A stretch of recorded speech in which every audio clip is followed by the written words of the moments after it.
প্রিয় ভিউয়ার্স, ফিলিস্তিনের উপরে হামলা কেন কেন এই হত্যাকাণ্ড? আমরা মুসলমান হয়ে আরেকজন মুসলমানের এই হত্যাকাণ্ড আমরা মেনে নিতে পারি না। আসুন আমরা সবাই একত্রিত হয়ে ইসরায়েলি পণ্য সব বর্জন করি।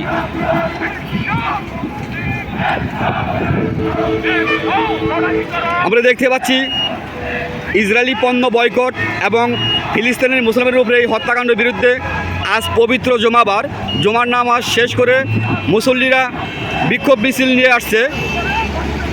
আমি আপনাদেরকে দেখাচ্ছি গাজীপুর জেলার কালেরকোট উপজেলার চন্দ্রা বাস স্টেশন থেকে।